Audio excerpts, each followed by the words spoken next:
Vamos a tener, hermanos, nuestra mente, ¿verdad?, concentrada, y vamos a estar quietos para recibir en esta preciosa noche la palabra del Señor.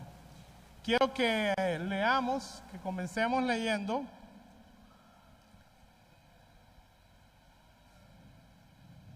gloria a Dios, el libro de Mateo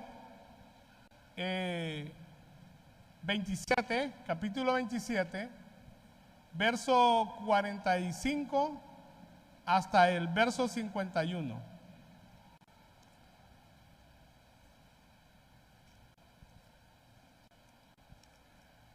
Mateo capítulo 27,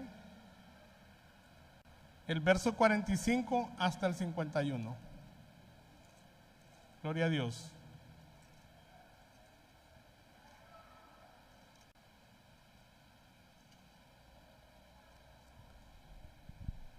Amén.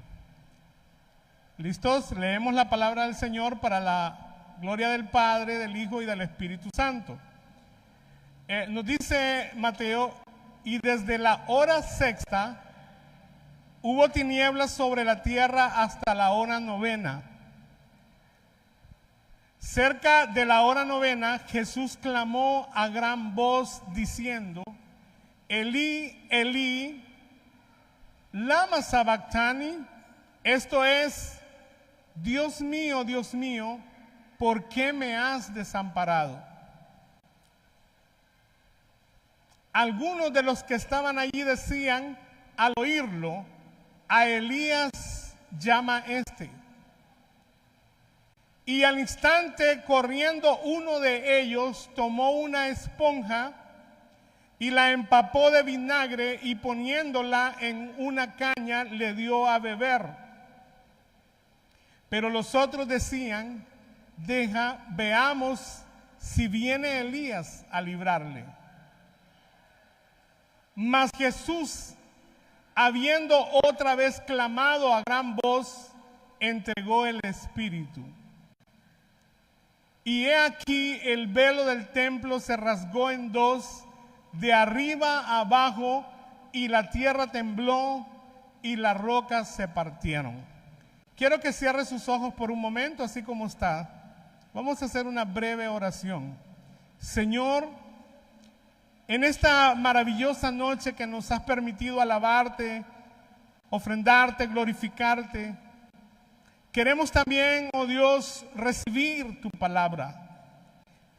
En la edificación de la palabra, la enseñanza, queremos que tú nos hables en esta noche, que tú puedas a través de la palabra transformar nuestra vida y edificarnos, que cada uno, Dios amado, participemos de la edificación que tú tienes para cada uno en esta noche.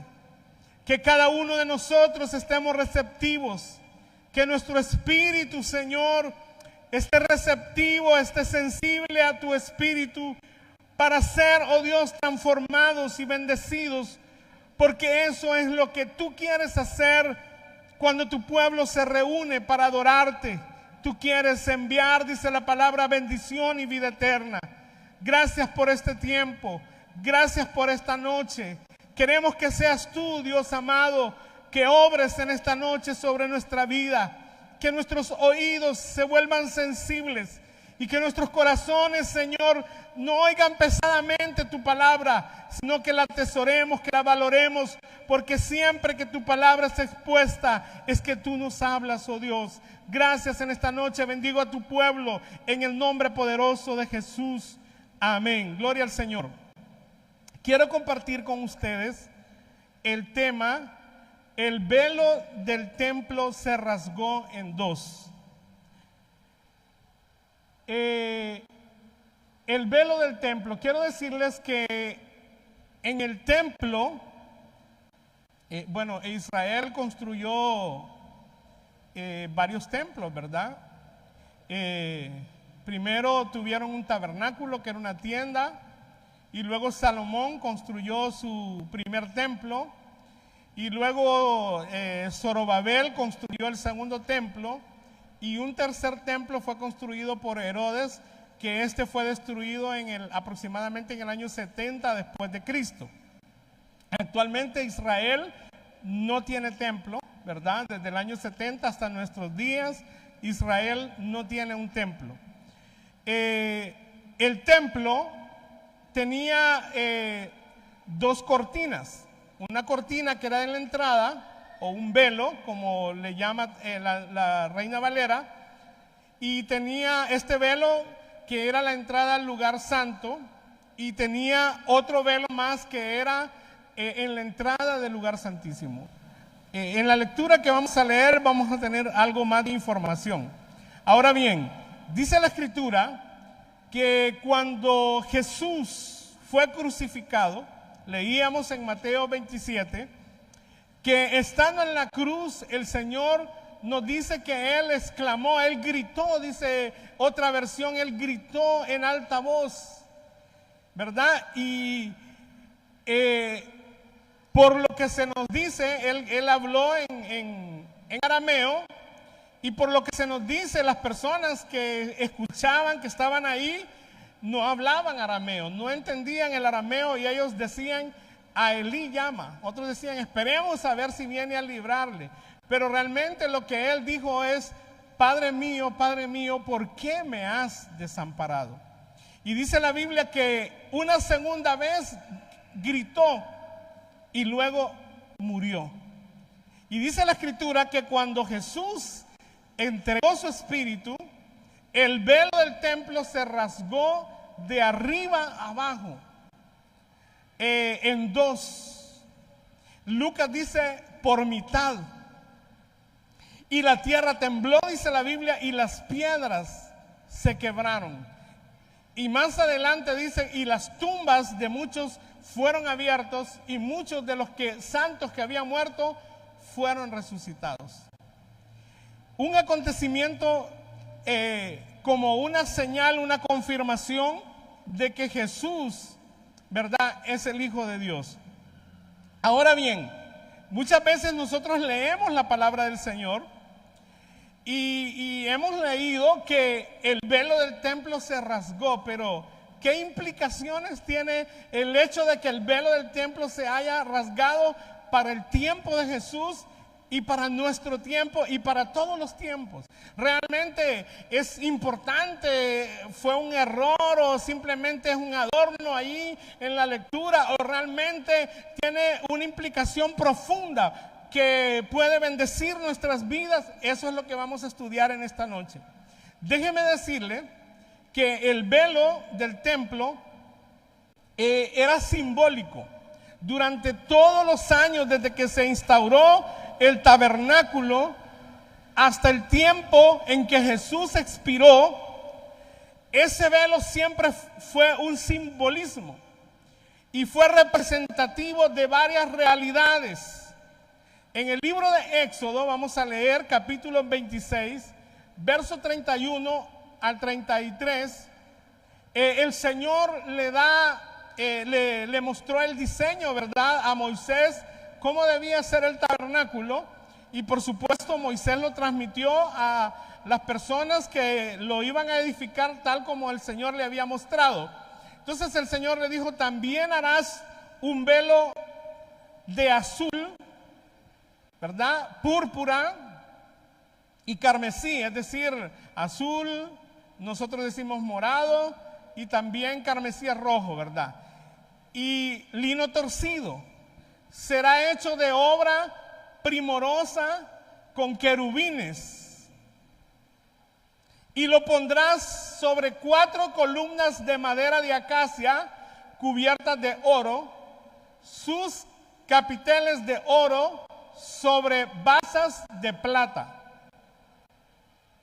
Y pondrás el velo debajo de los corchetes y meterás allí, ¿verdad?, del velo adentro el arca del testimonio, y aquel velo os hará separación entre el lugar santo y el lugar santísimo.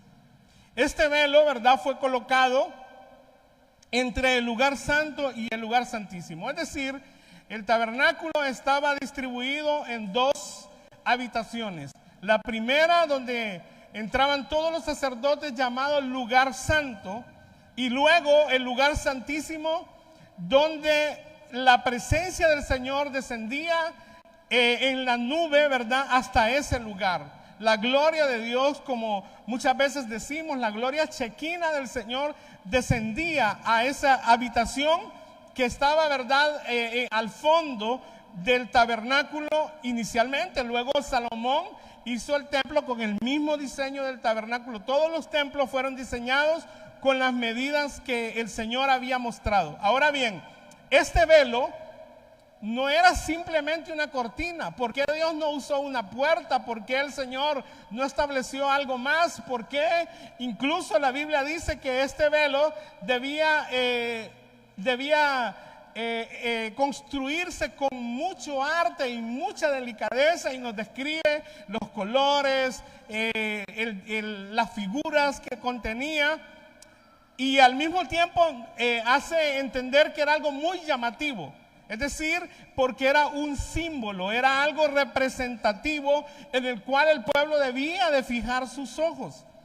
Y lo que encontramos en la palabra es que este velo representaba la separación que existe entre Dios y el hombre.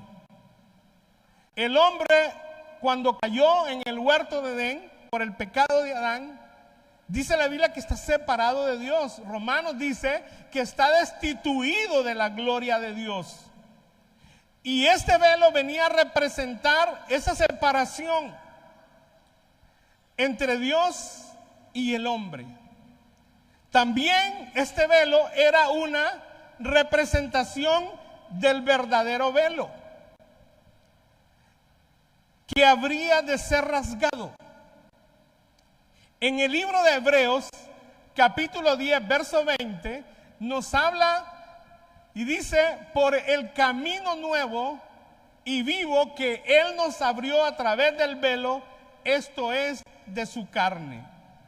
La Biblia nos enseña que el cuerpo de Cristo era ese velo que debía de ser rasgado. El velo del templo estaba simbolizando, estaba apuntando, estaba señalando. Vamos a ver esta noche que la Biblia nos enseña que las cosas que fueron instituidas en la ley eran simbolismos y sombras de lo verdadero, no eran la realidad en sí misma, sino que era un adelanto, era una anticipación de las cosas reales, eran sombra. Este velo era sombra de un velo real, que es, según el libro de Hebreos 10, verso 20, el cuerpo de nuestro Señor Jesucristo. El velo representaba el cuerpo de Cristo. Dice, ¿verdad?, que podemos entrar al lugar santísimo a través, ¿verdad?, dice, por el camino nuevo y vivo que Él nos abrió a través del velo. ¿Cuál velo? Dice, esto es, a través de su carne. Entonces, entendemos que este velo representaba el verdadero velo, que es el cuerpo de Cristo. El fin, ok, ¿qué más podemos descifrar de este acontecimiento que la Biblia dice: y el velo del templo se rasgó en dos, de arriba abajo? Este acontecimiento estaba, hermanos, señalando que el fin de un sistema de adoración que era sombra del verdadero, ¿verdad?, había fin, es decir, estaba caducando, y apuntaba al inicio de una nueva forma de adorar a Dios. Veamos esto en Hebreos capítulo 9, verso 1. Vamos a leer toda la lectura para comprender un poco. El escritor de Hebreos se encarga, ¿verdad?, de explicar a la iglesia, especialmente a la iglesia judía, qué sucedió en este cambio, ¿verdad?, de adoración, porque para ellos era como muy difícil entender el cambio de la adoración, ¿verdad? Entonces el escritor les dice: ahora bien, dice, aún el primer pacto tenía ordenanzas de culto y un santuario terrenal. Está hablando el tabernáculo. y las leyes que se dieron de cómo adorar al Señor. Sigue diciendo el verso 2. Porque el tabernáculo estaba dispuesto así. En la primera parte, llamada lugar santo, estaban el candelabro, la mesa y los panes de la proposición. Eran panes dedicados al Señor, eran 12 panes que permanecían allí y eran cambiados continuamente. Y sigue diciendo el verso 3. Tras el segundo velo estaba la parte del tabernáculo llamada el lugar santísimo, el cual tenía un incensario de oro y el arca del pacto cubierta de oro por todas partes, en la cual estaba una urna. Algunas versiones lo traducen una copa, otros lo traducen un vaso. Una urna de oro que contenía el maná. ¿Sí recuerdan ustedes qué era el maná? ¿Todos? ¿Verdad? El pan que Dios hizo descender del cielo. Contenía el maná, y luego dice la vara de Aarón que reverdeció, y las tablas del pacto, es decir, las tablas de los 10 mandamientos que Dios le dio a Moisés. Sigue diciendo la palabra, y sobre ella los querubines de gloria que cubrían el propiciatorio, de las cuales cosas no se puede ahora hablar en detalle. Es decir, el autor decidió no comentar más acerca de estas cosas. Y así, dispuestas estas cosas en la primera parte del tabernáculo, entran los sacerdotes continuamente para cumplir los oficios del culto. Pero en la segunda parte, solo el sumo sacerdote, una vez al año, no sin sangre, la cual ofrece por sí mismo y por los pecados de ignorancia del pueblo. Otra versión dice por los pecados que el pueblo haya cometido, aún como sin darse cuenta, ¿verdad? Ok, sigamos. Dando al Espíritu Santo a entender con esto que aún no se había manifestado el camino al lugar santísimo, entre tanto que la primera parte del tabernáculo estuviese en pie, lo cual es símbolo. Y aquí le decía yo, la misma palabra nos muestra que tanto el tabernáculo como todos los utensilios, los enseres que habían dentro de él, no eran más que un simbolismo, lo cual es símbolo, dice, para el tiempo presente, según el cual se presentan ofrendas y sacrificios que no pueden hacer perfecto en cuanto a la conciencia al que practica ese culto, ya que consiste solo en comidas y bebidas y diversas abluciones. Abluciones son lavatorios, y ordenanzas acerca de la carne impuestas hasta el tiempo de reformar las cosas. El verso 10 dice que estas cosas fueron establecidas, pero tenían una fecha de caducidad, una fecha límite, y esa fecha era, dice, impuestas hasta el tiempo de reformar las cosas. Es decir, llegaría el tiempo en que esta forma de adoración, este tipo de culto, necesitaba ser reformado, necesitaba ser cambiado en una nueva forma de adoración. Sigue diciendo la palabra, verso 11. Pero estando ya presente Cristo, sumo sacerdote de los bienes venideros, por el más amplio y más perfecto tabernáculo, no hecho de manos, es decir, no de esta creación, y no por sangre de machos cabríos ni de becerros, sino por su propia sangre, entró una vez para siempre en el lugar santísimo, habiendo obtenido eterna redención. Déjeme decirle que el hecho de que el velo del templo se haya rasgado estaba poniéndole fin a este sistema antiguo de adoración. y estaba anunciando el comienzo de un verdadero sistema de adoración, de la forma que a Dios le agrada, de cómo se le debe adorar. Entonces, hemos visto por el libro de Hebreos cómo estaba instaurado el templo. Y nos dice que en el lugar santísimo solo podía entrar una vez al año el sumo sacerdote. Es decir, había un día que se celebraba en Israel que era el día de la expiación. El día de la expiación era un día de presentar sacrificio a Dios.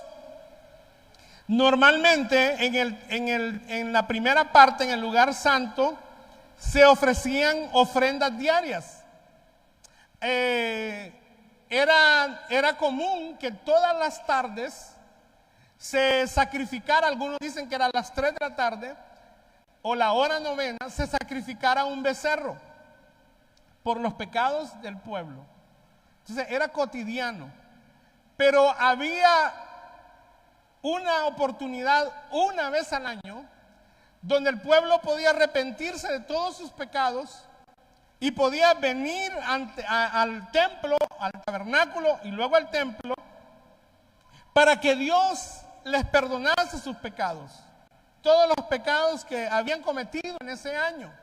Este día se llamaba el Día de la Redención y era el único día en la historia del año que el sumo sacerdote y no otro podía entrar una única vez hasta ese lugar llamado lugar santísimo. Podía atravesar el velo. Y se nos dice que igual él debía santificarse antes. Si el sacerdote no entraba debidamente santificado, él debía de morir por la gloria de Dios. Incluso la vestidura del sumo sacerdote para entrar ese día estaba diseñado con unas campanas en el borde para que sonaran cuando él se movía. Y le ataban a su cintura un lazo. Si las campanas dejaban de sonar era porque él había muerto, no había entrado debidamente santificado y nadie podía entrar a sacarlo. Entonces lo que hacían era alarlo, ¿verdad? Para sacarlo de ese lugar. Entonces, imagínense la carga del sumo sacerdote, cómo debía de prepararse, porque era una misión de vida o muerte. Era un arriesgarse a morir, porque el lugar santísimo era el lugar de la gloria de Dios y alguien que no estuviese listo no podía estar ahí. Y este velo estaba para separar, para que los demás y todos entendieran que no podían entrar a ese lugar, que no había acceso, no estaba permitido poder contemplar la gloria del Señor como lo podía hacer una vez al año el jefe de los sacerdotes. Entonces, esa es la historia. Ahora bien, según vemos esta historia en la antigüedad, el pueblo no podía disfrutar de una presencia personal de Dios. Es decir, Dios se manifestaba en general, Dios manifestaba sus milagros, pero no había una manifestación personal al alma del individuo. Y cuando el velo del templo se rasga, simplemente está diciendo que la oportunidad de entrar al lugar santo, a la presencia de Dios, a la comunión con Dios, a disfrutar de la presencia personal de Dios, era posible. Eso nos estaba apuntando el acontecimiento de que el velo del templo se rasgó. Antes de que eso sucediera, en una ocasión Jesús conversa con una mujer de Samaria en el libro de Juan, capítulo 4, versos 23 y 24, y Jesús habla proféticamente a esta mujer tocante al tema de la adoración. Y dice que la mujer le dice al Señor: ustedes los judíos piensan que solo en Jerusalén se debe adorar, pero a nosotros nuestro padre Jacob nos enseñó que en este monte es donde tenemos que adorar. Y el Señor le dice, ustedes no saben, ustedes los samaritanos no saben ni lo que adoran. Nosotros los judíos sabemos lo que adoramos porque la salvación o el Salvador procede de los judíos. Y hubo esa discusión de religión allí, ¿verdad? Con la mujer. Pero luego, ¿verdad? El Señor le dice a la mujer, pero se acerca la hora. Se acerca la hora. El Señor le está profetizando. Y le dice, y ha llegado ya. Es decir, un acontecimiento que vendría, es inminente, sucederá dentro de algunos días. Se acerca la hora y ha llegado ya, le dice, en que los verdaderos adoradores rendirán culto. Estoy usando la Nueva Versión Internacional. Rendirán culto al Padre en espíritu y en verdad. No iba a ser una adoración formulada, no iba a ser una adoración tradicional, no iba a ser algo arreglado, iba a ser algo espontáneo, algo que iba a salir natural del corazón del adorador, algo legítimo, no algo así como arreglado. Entonces el Señor le dice, pero se acerca la hora y ha llegado ya, que los verdaderos adoradores, y oiga bien, el Señor usa el término verdadero. ¿Por qué el Señor usa el término verdadero? Porque los adoradores del Antiguo Testamento ni siquiera se imaginaban lo que era adoración. La adoración de ellos era simbólica, era una sombra de lo que significaba la verdadera adoración que debe rendirse al Padre. Entonces el Señor le dice, los verdaderos adoradores rendirán culto. La Reina Valera nos dice, y ahora es cuando los verdaderos adoradores adorarán al Padre en espíritu y en verdad. Aquí nos dice, rendirán culto al Padre en espíritu y en verdad, porque así quiere el Padre que sean los que adoran. ¿Cómo quiere el Padre que sean los que adoran? En espíritu y en verdad. De ahí que una persona que no ha nacido de nuevo no es un verdadero adorador. Si una persona no tiene el Espíritu Santo en su vida, no es un verdadero adorador. Puede que cante bonito, puede que llore, puede que sea emocionalista, puede que tenga una voz súper angelical, pero si el Espíritu Santo no está en su vida, no es un verdadero adorador. Puede ser un cantante, un músico, un miembro de los espectadores, pero no un adorador. Entonces el Señor le dice los verdaderos adoradores, porque así quiere el Padre que sean los que adoran. En la Reina Valera dice que el Señor está buscando verdaderos adoradores que le adoren en espíritu y en verdad. Entonces vemos el comienzo, cuando el velo del templo se rasga, nos apunta al comienzo de una generación de verdaderos adoradores. En el libro de Juan, capítulo 16, el Evangelio de Juan, el verso 13 al 14, en la Biblia lenguaje sencillo, nos dice, cuando venga el Espíritu Santo, recuerden que aún no había sucedido el acontecimiento de que se rasgara el templo, y dice el libro de Hebreos que el camino al lugar santísimo aún no se había manifestado. Entonces cuando venga el Espíritu Santo, dice Juan, Él les dirá lo que es verdad y los guiará. Es decir, un adorador no es alguien que solo canta y ora. No es aquel que simplemente dice palabras por decir palabras. Ni tampoco es alguien emocionalista. Un verdadero adorador es aquel que es guiado en su adoración por el Espíritu Santo.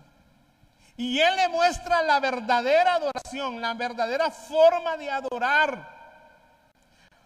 Y dice la palabra, Él dirá lo que es verdad y los guiará para que siempre vivan en la verdad. Es decir, un verdadero adorador no vive en la verdad cuando está en el culto y cuando se va vive en la mentira.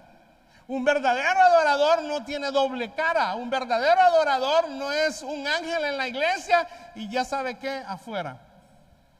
No, es alguien que vive en la verdad, ama la verdad, conoce la verdad, no tiene doble cara, no vive en hipocresía. Es una persona que ha determinado seguir la verdad porque es obediente al Espíritu, ¿verdad? Para que viva siempre, dice, en la verdad. Él no hablará, el Espíritu no hablará por su propia cuenta, dice, sino que les dirá lo que oiga de Dios el Padre y les enseñará lo que está por suceder. Siguiente verso. También les hará saber todo acerca de mí y así me honrará. Es decir, los verdaderos adoradores honran a Cristo. ¿Cuántos de ustedes y cuántos de los que estamos aquí sabemos honrar al Señor? El Señor es honrado por nosotros en el trabajo, en la escuela, en la universidad, en el barrio donde vivimos, ahí donde nos movemos. Realmente el Señor es glorificado. La Reina Valera dice, Él me glorificará. El Señor profetizó que aquellos que tuviesen el Espíritu Santo tendrían la característica de honrarlo a Él, de glorificarlo a Él. Es decir, como serán verdaderos adoradores, realmente su vida será una vida de adoración que todos los demás podrán notar. Entonces vemos aquí por la palabra que el hecho de que el velo del templo se haya rasgado está, hermanos, apuntando al fin de un sistema arcaico de adoración y presentándonos un nuevo sistema de adoración que la Biblia le llama verdadera adoración, verdaderos adoradores. Lo hemos comprobado, entendemos, ¿verdad? Porque que es por el Espíritu, que no es una emoción. La verdadera adoración no es que alguien venga enfrente y nos amenice y trate de sacar las emociones que no tenemos y que le empiece a decir y aquí y allá y no sé qué y acordarte de tu mamá para que le den ganas de llorar. No. Se trata, hermanos, de contemplar a Dios por la revelación del Espíritu Santo. Que Él nos aclare y nos abre el panorama. Mire, ahorita que estábamos adorando, me encantó cuando Toñito comenzó a adorar al Señor y comenzó a cantar este canto, a Dios sea la gloria. Por lo que Él hizo por mí, con su sangre me ha salvado, con su poder me ha levantado. Realmente, pregunto, ¿Dios ha hecho eso en su vida? ¿O usted es como el loro que solo repite lo que escucha, pero en su vida no pasa nada? Siempre he hablado con personas que me dicen, estuve tantos años en la iglesia, 5 años en la iglesia, 10 años en la iglesia, y yo, hermano, yo nunca sentí nada. Y yo lo que les digo es sencillo, ustedes no nacieron de nuevo. No es posible que alguien diga que tiene una relación personal con Cristo y no experimente la gloria de Dios en su vida. No es posible que creamos ser verdaderos adoradores y esa gloria no se manifieste en nuestra vida. Luego entendemos, hermanos, que el hecho de que el velo del templo se haya rasgado es que declara el fin de un liderazgo y un sacerdocio obsoleto y el comienzo de un nuevo sacerdocio. La Biblia nos dice en el libro de Mateo 26, 3 al 5, nos explica del carácter de los sacerdotes de aquel tiempo. Nos habla de cómo estaba su corazón, su vida espiritual. Y dice la palabra, oiga bien lo que dice la palabra en Mateo 26. Entonces, y me llamó mucho la atención esta palabra, los principales, diga conmigo, principales. A veces uno dice, los principales de la iglesia. Tenemos un retiro y los principales de la iglesia no llegaron. Teníamos una vigilia y los principales, ¿y usted qué entiende por esto? Los líderes que están en alto rango. Y dice, y Mateo minuciosamente viene y se preocupa por escribir de esta manera y dice, entonces los principales sacerdotes, habían muchos sacerdotes, pero aquí estaban los principales sacerdotes, los escribas Y los ancianos del pueblo, se reunieron en el patio del sumo sacerdote llamado Caifás, es decir, de la casa del sumo sacerdote llamado Caifás, y tuvieron consejo para prender con engaño. Oiga bien, escuche esta otra palabra, diga conmigo, engaño. Acabamos de leer que los verdaderos adoradores adoran en espíritu y subraye, en verdad. Viven para siempre en la verdad. Pero estos adoradores, estos líderes de adoración, estos encargados de introducir al pueblo en la adoración y que ministraban en el lugar santo, y este hombre Caifás que entró más de una vez al lugar santísimo, que no sé por qué no murió, eso a mí eso me indica que hace años Dios se había ido de ese lugar santísimo, porque Caifás hubiera muerto cualquiera de esos años. Y dice la palabra que se reunieron en la casa de él, en el patio, y tuvieron consejo, hicieron sesión para prender con engaño a Jesús y matarle.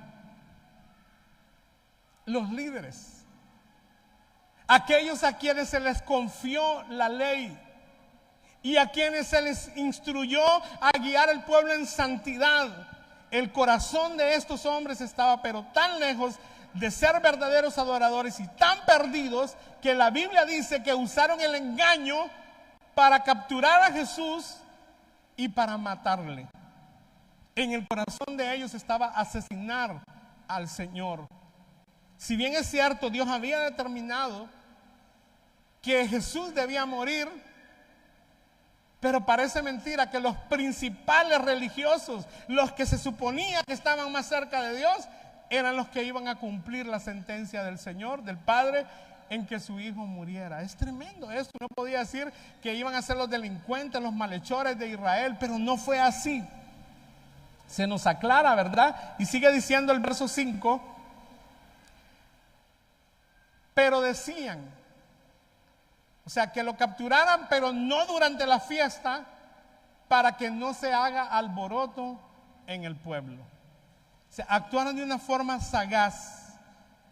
Entonces, hermanos, cuando la Biblia nos dice que el velo del templo se rasgó y señala claramente que fue de arriba hacia abajo, fue porque Dios lo hizo. Dios lo rompió, como diríamos nosotros en nuestro lenguaje español.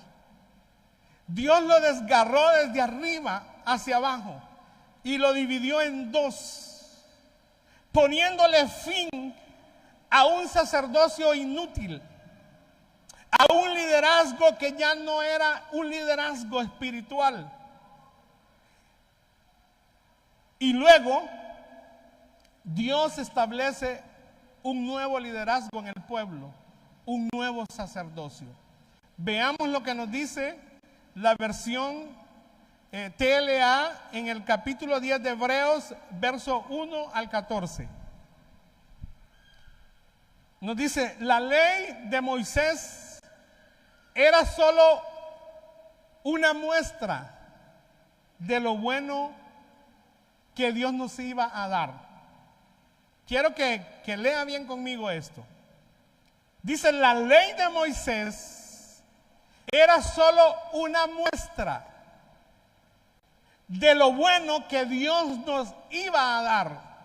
Es decir, la ley no era el fin. La adoración de la ley que contenida en la ley no era el fin. Los mandamientos entregados en la ley, la adoración, todo el tabernáculo, todo eso, no era el fin, sino una muestra, dice, de lo bueno que Dios nos iba a dar y no lo que en verdad nos daría.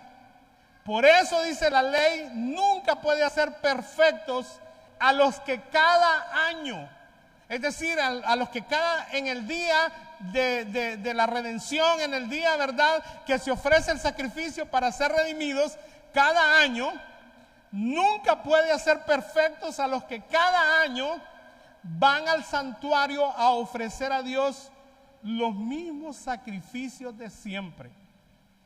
Y es más, creo que algunos todos los años iban por el mismo pecado,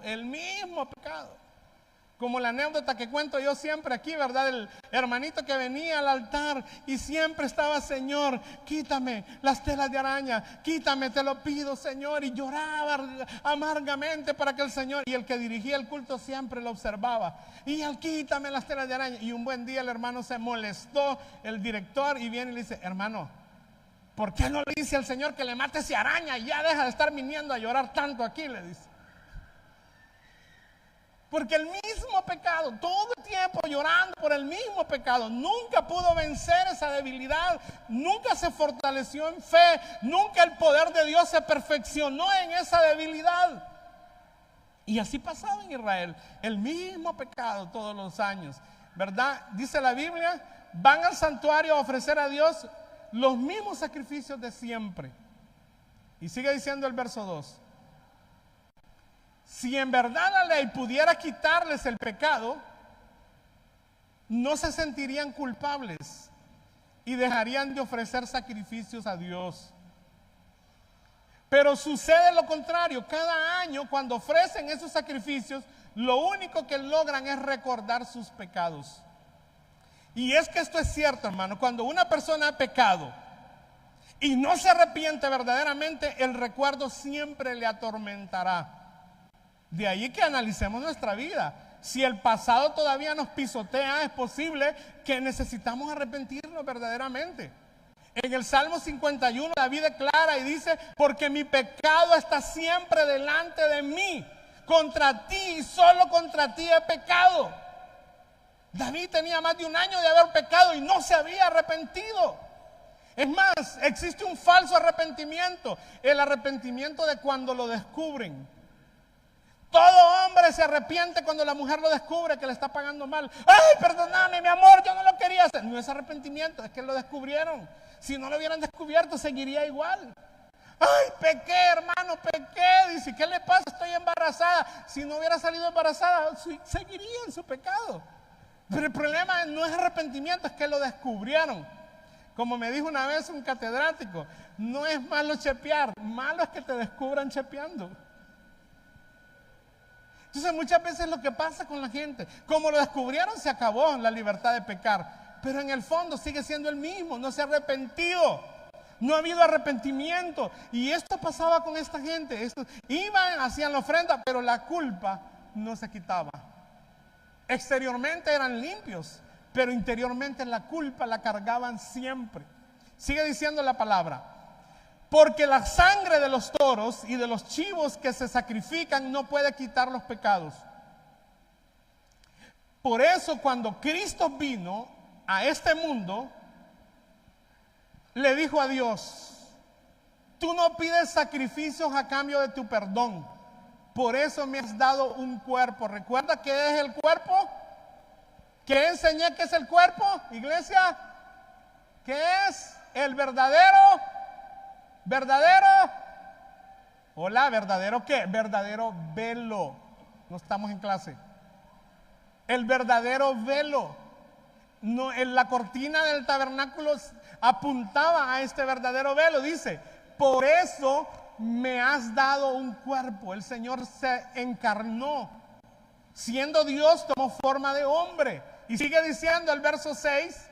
Oh, se me acabó. Solo el 6. Se robaron el versículo 6. Me acaban de asaltar y adentro del culto, hermanos. Me han robado un pedazo de Biblia. Vamos a ver si logramos restaurar.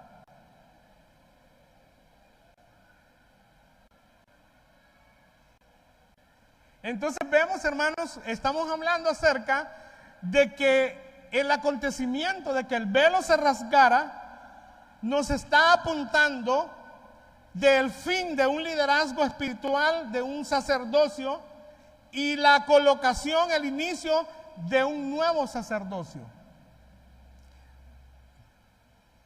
Ok, vamos a ver. Y si no, busquemos en la palabra, hermanos, como dijo Pedro, que la tenemos la palabra escrita, la cual hacemos bien el estar atento, ¿verdad? Entonces, teníamos ahí Hebreos capítulo 10, mientras los hermanos logran ayudarnos, vamos a buscar aquí en la Biblia, capítulo 10, y nos quedamos en el verso 6. Y dice el verso 6, sigue diciendo esta Reina Valera: holocaustos y expiaciones por el pecado no te agradaron. Entonces dije: he aquí que vengo, oh Dios, para hacer tu voluntad, como en el rollo del libro está escrito de mí, diciendo primero: sacrificio y ofrenda, holocausto y expiación por el pecado no quisiste, ni te agradaron, las cuales cosas se ofrecen según la ley. Y diciendo luego: he aquí que vengo, oh Dios, para hacer tu voluntad. Quítalo primero para establecer esto último. Estamos leyendo, ¿verdad?, de un cambio de sacerdocio, un cambio de adoración, un cambio de liderazgo. Y dice, quedamos en el verso 9, a ver si podemos, hermanos, llegar al verso 9, la pantalla.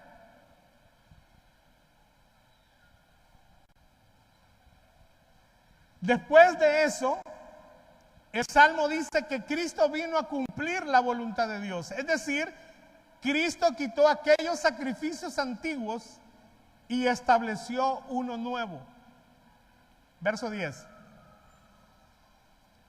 Dios nos eligió porque Jesucristo obedeció sus órdenes al morir en la cruz y ofreció su cuerpo como sacrificio una sola vez y para siempre. No era un sacrificio de todos los años, sino un solo sacrificio una vez para siempre. Y sigue diciendo el verso 11: aunque los sacrificios de los animales no quitan el pecado, los sacerdotes judíos siguen ofreciéndolos muchas veces todos los días. Es decir, cuando el libro de Hebreos se escribió aproximadamente en el año 70, antes del año 70, el templo todavía estaba en función y el culto judío todavía se celebraba. Entonces, por eso el escritor dice: aunque los sacrificios de los animales no quitan el pecado, los sacerdotes judíos siguen ofreciéndolos muchas veces todos los días. Verso 12. Pero Jesucristo le ofreció a Dios un solo sacrificio para siempre. Así nos perdonó nuestros pecados y luego se sentó a la derecha del trono de Dios. Verso 13. Y allí estará esperando hasta que Dios derrote a sus enemigos. 14. Porque con un solo sacrificio Jesucristo hizo que Dios hiciera perfectos a todos los que eligió para ser parte de su pueblo. ¿Cuántos son parte de su pueblo en esta noche? Y me gozaba cuando Toño, estamos en el espíritu con Toño. Toño cantó: con su sangre me ha salvado y con su poder me ha levantado. Y muchos se fueron tocados por el Señor cuando cantamos esta alabanza. Pero a veces, hermanos, cuando estamos en la casa, pareciera que esto no es así. A veces hay temporadas en nuestra vida que como que Dios no nos ha salvado y como que el poder de Dios no nos ha levantado. Pero la Biblia nos enseña y Dios nos revela, hermanos, lo que el Señor ha hecho por nosotros. Y la Biblia nos enseña que con un solo sacrificio Jesucristo hizo, dice, que Dios nos hiciera perfectos a todos los que hemos sido elegidos para ser parte de su pueblo. No hay que agregarle más. No falta nada. La obra fue terminada. Es más, la Biblia dice que Jesús, antes de expirar en la cruz, dijo: consumado es.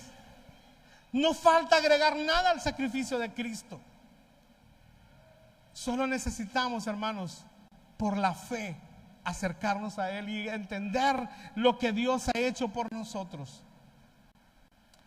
Hebreos, allí mismo, capítulo 10, verso 19 al 22, siempre en la misma versión, dice: porque con un solo sacrificio Jesucristo hizo que Dios hiciera perfecto a todos los que eligió para ser parte de su pueblo. Sigue diciendo el siguiente verso. que era el 19. Hermanos, la sangre que Jesús derramó al morir nos permite ahora tener amistad con Dios. ¿Cuántos son amigos de Dios aquí? Mire que siempre hablamos que Abraham fue llamado amigo de Dios, pero Hebreos dice que también nosotros somos llamados amigos de Dios. Hermano, tener un amigo verdadero en este tiempo cuesta mucho, pero usted y yo tenemos el amigo de amigos, somos amigos de Dios. ¿Cuántos son amigos de Dios aquí? Amén, y por eso venimos a celebrar, venimos con gozo a encontrarnos con nuestro amigo. Tenemos amistad con Dios. Dios nos permite tener amistad con Él y entrar con toda libertad al lugar santo. Con toda libertad. Y sigue diciendo, verso 20. Pues cuando Jesús murió, abrió la cortina que nos impedía el paso.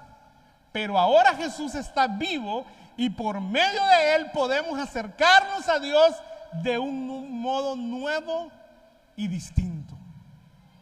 Podemos acercarnos a Dios. Diga al que está a su lado, tú puedes acercarte a Dios. Dile al que está a tu otro lado, yo puedo acercarme a Dios. Y dile al que está atrás de ti, si no te acercas es porque no quieres. Y dile al que está delante de ti, ¿entendiste, hermano? Es clara la palabra. Siguiente verso, 21 y 22 dice, Él es nuestro gran sacerdote, encargado del santuario que está en el cielo, no de la tierra. Ya le dije, en Jerusalén no hay templo. Se acabó el lugar santísimo en Jerusalén, pero nosotros tenemos un lugar santísimo en el cielo.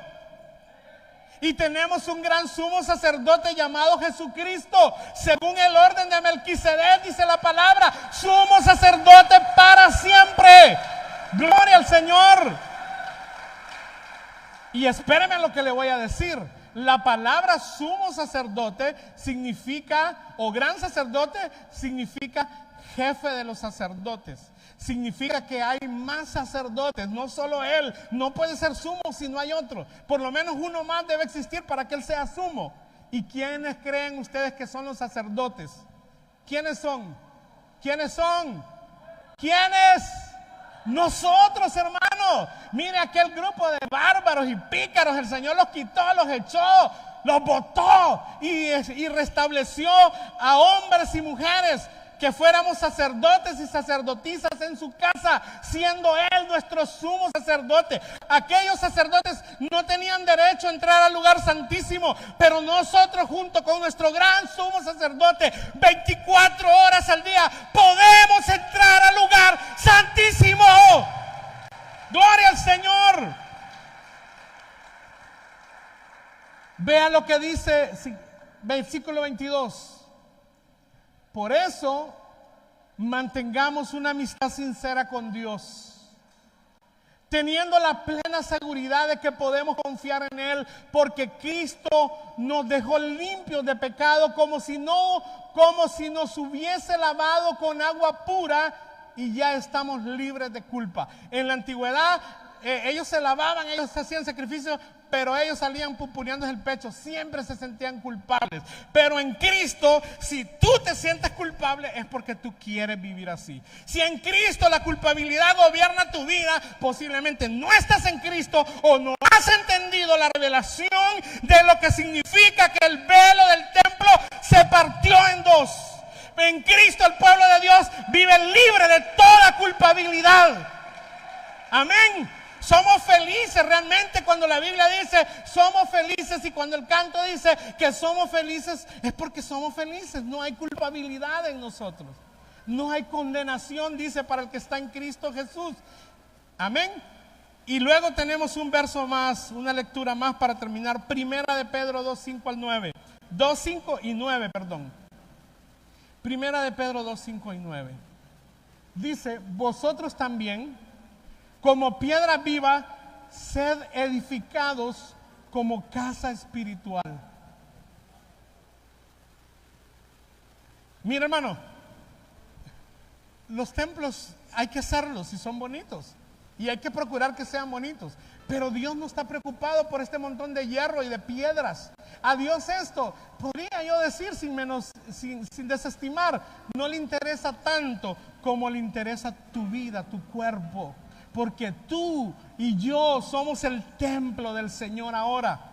Él dice en su escritura, ustedes también como piedras vivas, ustedes son las piedras que están vivas, piedras que se mueven, piedras que alaban, piedras que sirven como piedras vivas, sean edificados como casa espiritual. Y mire, y sacerdocio santo para ofrecer sacrificios espirituales aceptables a Dios por medio del velo que se rasgó, que es Jesucristo. Y luego el verso 9. Mas vosotros sois linaje escogido, real sacerdocio, nación santa, pueblo adquirido por Dios, para que anunciéis las virtudes de aquel que os llamó de las tinieblas a su luz admirable. ¿Cuántos glorifican al Señor en esta noche? Póngase de pie en esta hermosa noche. Hermanos, somos una nueva generación de adoradores, de hombres y mujeres que podemos adorar en espíritu y en verdad. Somos una nueva generación de sacerdotes. Tenemos un gran sumo sacerdote que traspasó los cielos. Levanta tus manos en esta noche. Levanta tus manos y antes de irnos, regálale, dale tu mejor adoración al Señor en esta noche. Adórale, adórale como no le has adorado antes. Adórale con revelación en esta noche de su palabra. Deja que el Espíritu Santo se mueva sobre tu vida. Oh, tú puedes entrar al lugar santísimo. Tú tienes entrada 24/7.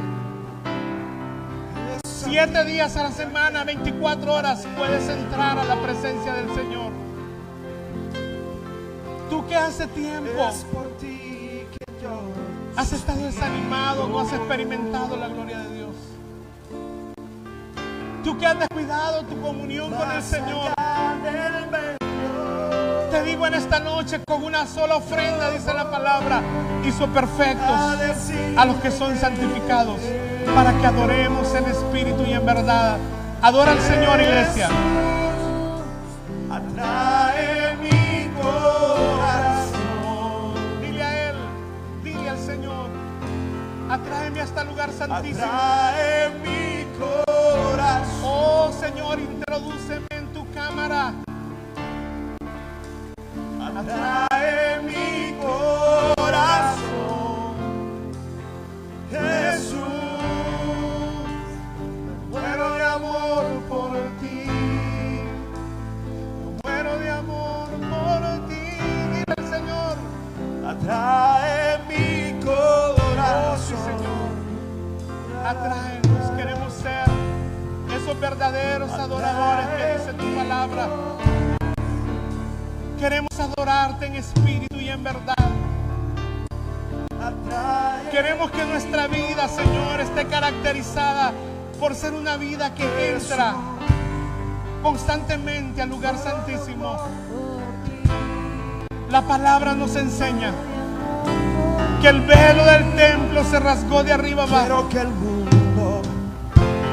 y que a través del velo verdadero que fue rasgado, Jesucristo, su cuerpo, el camino vivo, dice la palabra, podemos accesar al lugar santísimo. Que tú eres mi amado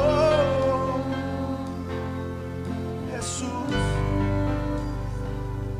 y yo soy tuyo, solo tuyo. Atrae mi corazón. Dile al Señor en esta noche. Dile con convicción a Él. Mi corazón. Si Jesús, atráenos a Dios. Atrae mi corazón, Jesús. Me muero de amor por ti. Me muero de amor por ti. Atrae mi corazón. Señor, atrae mi corazón. Yo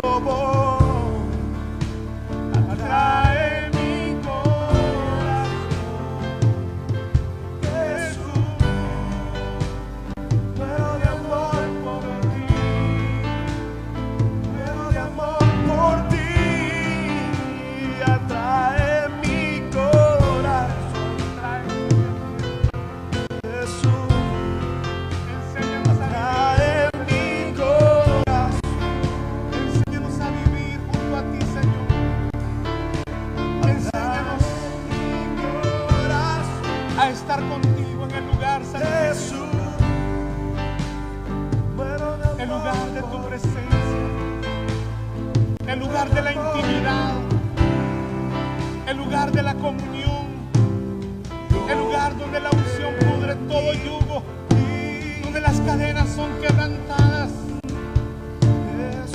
Oh Jesús, ese es el pacto. dile al Señor con fe. En ti y En mí. Jesús, este es el pacto. Levanta tu mano al Señor. Levanta tu mano al Señor en esta noche. Y tu corazón en mi pecho. Díselo al Señor. Tu visión en mis ojos. Quiero tu canción en mis labios. Y tu corazón en mi pecho. Yo quiero tu visión en mis ojos. Quiero tu canción en mis labios. Y tu corazón en mi pecho. Yo quiero tu visión en mis ojos. Quiero tu canción en mis labios. Y tu corazón en mi pecho.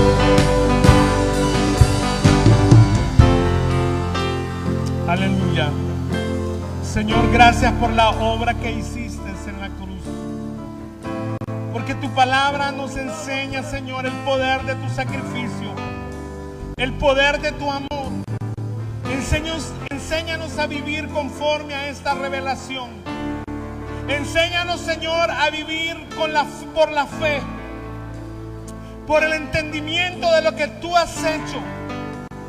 Y que creamos y entendamos que somos un pueblo bendecido, un pueblo santo, de sacerdotes, de reyes, un pueblo que tiene libre entrada, Señor, a tu presencia.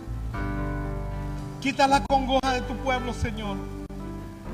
Quita el temor y la duda.